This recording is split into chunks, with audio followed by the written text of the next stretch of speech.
Over the next week, the moments between Haru and Tyler only became more charged. They'd pass each other in the hall, exchange small smiles over the breakfast table, and share quiet, late-night talks whenever they both ended up in the kitchen, which was more often than could be called coincidence. Jake remained blissfully unaware, caught up in his usual whirlwind of energy, but Haru could feel the intensity growing, each interaction with Tyler adding to the weight of something unsaid between them. And with each encounter, Haru found it harder to ignore the fluttering in his stomach, the warmth that spread through him whenever Tyler looked at him a little too long. One afternoon, while Jake was out with his mom running errands, Haru wandered into the backyard for some fresh air. It was a quiet, warm day, and the garden looked particularly peaceful. He was admiring the flowers when he heard the sliding door open and close behind him.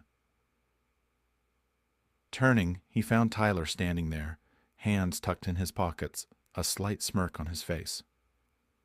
"Enjoying the garden?" Tyler asked, stepping down to join Haru on the lawn. Haru smiled, feeling his heart beat faster. "Yeah, it's beautiful out here." They fell into an easy silence, watching a butterfly flit from flower to flower. After a moment, Tyler turned to him, his expression thoughtful. "I never pegged you as a quiet type," Tyler said, almost as if he were talking to himself. "You're different from Jake, but in a good way." Haru chuckled, a bit nervously. "I guess I am. Jake's, well, he's like the sun. He's bright and full of energy. I don't know, not that." Tyler nodded, his gaze focused on Haru, intense and unwavering. "I think you're more like the moon, quiet maybe, but just as noticeable in your own way." Haru felt his cheeks flush, and he looked away, unsure of what to say. There was a tension in the air that made it hard to breathe, something simmering just beneath the surface, something that neither of them seemed ready to acknowledge. Tyler stepped closer, so close that Haru could feel the warmth radiating from him. "Haru, you ever feel like you're standing on the edge of something and you're just waiting?" Haru looked up, meeting Tyler's gaze. His heart pounded, and he swallowed, feeling both nervous and excited. "Yeah, I know exactly what you mean." For a moment it felt as though the world had shrunk to just the two of them, the space between them charged with an unspoken pull. Tyler's hand reached out, brushing against Haru's in the lightest of touches, almost as if he were testing the waters.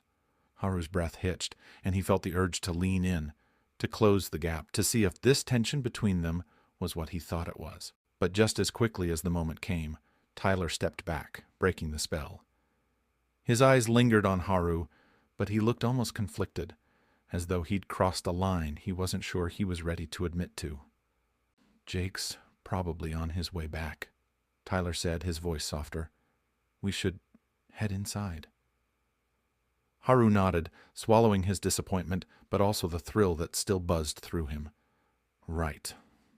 As they walked back toward the house, Haru couldn't help but feel that things had shifted again between them, like a silent promise had been made. There was no going back now, and though he didn't know where this path would lead, he knew that he was drawn to Tyler in a way that he couldn't ignore, a way that felt like it was pulling him towards something he'd never felt before.